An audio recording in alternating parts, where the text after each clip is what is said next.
बिस्मिल्लाहिर्रहमानिर्रहीम।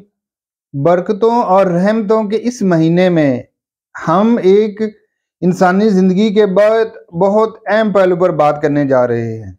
हर इंसान को किसी न किसी तरह इसकी ज़िंदगी का ये हिस्सा है। हम बात करने जा रहे हैं कि खुशगवार इज़्दिवाजी ज़िंदगी की, हैप्पी मैरिड लाइफ की। हर इंसान कहीं ना कहीं इस रिश्ते में बंधा हुआ है और कहीं ना कहीं वो इस स्ट्राइव कर रहा है, स्ट्रगल कर रहा है अपने रिश्तों को बचाने के लिए और अपनी मैरिड लाइफ को हैप्पी मैरिड लाइफ में बदलने के लिए। तो उसके बारे में सिर्फ 5 जो इंतहाई अहम राज हैं वो मैं आपको बताने जा रहा हूँ, जिन पर आप अमल करके अपनी ज़िंदगी को खुशगवार बना सकते हैं। आप इन्हें खुशगवार इज़्दिवाजी ज़िंदगी के राज भी कह सकते हैं। ये वीडियो कुछ तजर्बाकार लोग भी सुन रहे होंगे, वो भी अपनी राय दे सकते हैं ताकि नौजवान नस्ल को इससे फ़ायदा हासिल हो सके। मेरी नज़र में खुशगवार इज़्दिवाजी ज़िंदगी के जो राज हैं उनमें सबसे अहम चीज़ है कि अपने साथी की कमज़ोरियों को ना उछालें। चाहे आप मर्द हैं या औरत हैं, कभी भी अपने लाइफ पार्टनर की कमज़ोरियों को ना उछालें। और आप इन कमज़ोरियों को कहाँ उछाल सकते हैं? अपनी रिश्ते में, रिश्तेदारों में, अपनी बरादरी में, अपने मोहल्ले में और आस पड़ोस में। जब आप अपने पार्टनर की कमज़ोरियों को उछालते हैं, हर इंसान कहीं ना कहीं कमज़ोर है, तो वो समझता है कि जो मेरा पार्टनर है ये मुझे प्रोटेक्शन देगा, मुझे सुकून देगा। लेकिन जब आप उसके बारे में नेगेटिव बातें फैलाते हैं तो आप जो इत्मीनान का रिश्ता है वो उठ जाता है और बात तलाक तक या अलहदगी तक पहुंच जाती है। इसलिए अपने पार्टनर की बातों को सीधा राज में रखें। अमूमी तौर पर हर घर में कहीं ना कहीं कोई ना कोई लड़ाई झगड़ा मियाँ बीवी में होता रहता है।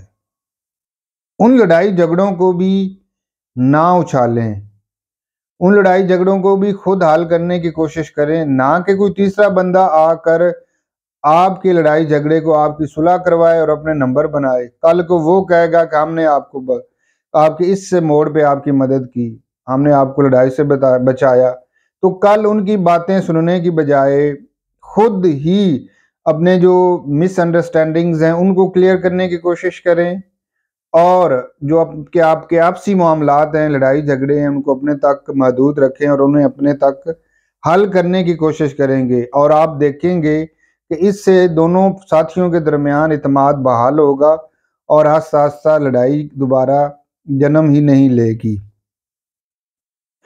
और तीसरी अहम बात है कि अपने अखराजात और आमदन किसी से शेयर ना करें, किसी को मत बताएं कि आपके एक्सपेंस क्या हैं और आपका जो लिवलीहुड है, ज़िंदगी गुजारने का तरीक़ाकार क्या है। अमूमी तौर पर मर्द मर्दों से और औरतों से जेलस होते हैं। तो जब उन्हें पता चलता है कि आप एक अच्छी और एक म्यारी ज़िंदगी गुजार रहे हैं तो वो कुछ ना कुछ शैतानी चलते हैं कि किसी न किसी तरीके से आपकी लाइफ को डिस्टर्ब किया जाए। सबसे जो अहम बात है, जो आपकी मोहब्बत और चाहत आपस में, इसका ढंढोरा ना पीटें। जो आपकी मोहब्बत और चाहत है इसका जो एक्सट्रीम है या इसका जो लेवल है वो लोगों को ना पता चलने दें।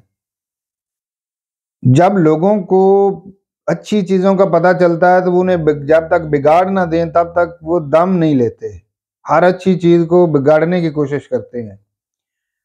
और जब आप लोगों में चाहे अपने रिश्तेदारों में, आस पड़ोस में अपनी मोहब्बत के चर्चे करते हैं तो लोग जेलस होते हैं, उनसे वो बर्दाश्त नहीं होता, हसद करते हैं और वो कुछ ना कुछ ऐसे पॉइंट क्रिएट करते हैं कि जिससे मियाँ बीवी के दरमियान शक व शुबहात पैदा किए जाएं, जो कि शयातीन करते हैं।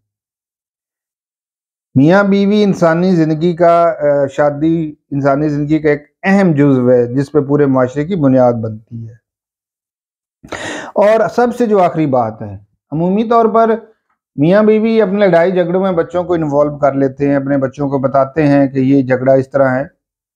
ये भी उनकी पर्सनैलिटी पर मनफी असर डालता है और आपकी इज्जत अपने बच्चों की नज़र में कम कर देता है। वो समझते हैं कि हमारे वालिदैन اتنے امیچور ہیں کہ وہ اپنے لڑائی جھگڑوں کو خود ٹیکل نہیں کر سکتے۔ اگر یہ والدین خود کو نہیں سنبھال سکتے تو یہ ہمیں کیا سنبھالیں گے؟ تو آہستہ آہستہ یہ نیگیٹیوٹی ان کے مائنڈ میں بیٹھتی جاتی ہے اور اوورآل سرکل خراب ہو جاتا ہے۔ تو یہ چند خوشگوار ازدواجی زندگی کے راز ہیں، ان پر عمل کریں۔ بینگ اے سوشل ورکر، میری یہ نصیحت بھی آپ کو ہے کہ آپ لوگوں کی جو شیطانی باتیں ہیں، لوگوں کے جو وسوسے آپ کے دلوں میں لوگ ڈالتے ہیں، ان میں نہ آئیں، اور کبھی کہیں پہ مس انڈرسٹینڈنگ پیدا ہو تو ایک دوسرے سے ڈسکس کر لیں۔ سب نے ساتھ چھوڑ جانا ہے، ایٹ دا اینڈ میاں اور بیوی ہوتا ہے، ایون کہ بچے بھی اپنے اپنے بیگمات کو لے کے سائڈ پہ ہو جاتے ہیں۔ ایٹ دا اینڈ آپ ہیں اور آپ کا ہسبینڈ ہے، تو آپ نے ان معاملات کو اچھے طریقے سے سلجھانا ہے اور ایک اچھی فیملی ڈیولپ کرنے کی کوشش کرنی ہے۔ خامیاں اور خرابیاں ہمارے معاشرے میں بے شمار ہیں، اور ہمارے معاشرے میں مسائل بھی بے شمار ہیں، لیکن کچھ مسائل ایسے ہیں جس میں ہم اپنی سوچ کو بدلنے سے، سوچ کو مثبت کرنے سے ان مسائل پر قابو پا سکتے ہیں۔ کم از کم آپ کے جو فزیکل مسائل ہیں وہ تو حل نہیں ہو سکتے، لیکن جو آپ کے ایموشنل مسائل ہیں، جو آپ کی ایموشنل ٹینشنز ہیں، اس میں تو ایک دوسرے کو ریلیف فراہم کریں، اس میں تو ایک دوسرے کے لیے آسانی پیدا کریں تاکہ ایک سینس آف کمپلیٹنس آئے۔ تو باقی آپ لوگوں کا شکریہ، اس پہ غور کریں۔ کہیں آس پڑوس میں، دوستوں میں، کہیں بھی کسی کی انبن ہے فیملی میں، انہیں یہ مشورہ دیں کہ یہ 5 باتیں یاد رکھیں تو ان کے مسائل کم ہو سکتے ہیں۔ یہاں ہر دوسرا بندہ آگ لگانے کے چکروں میں ہے، ہر دوسرا بندہ آپ کا گھر خراب کر کے آپ کی جگہ لینے کو تیار ہے، اس لیے احتیاط برتیں، اپنے اندر صبر پیدا کریں، برداشت پیدا کریں۔ اللہ آپ کا اور ہمارا حامی و ناصر ہو۔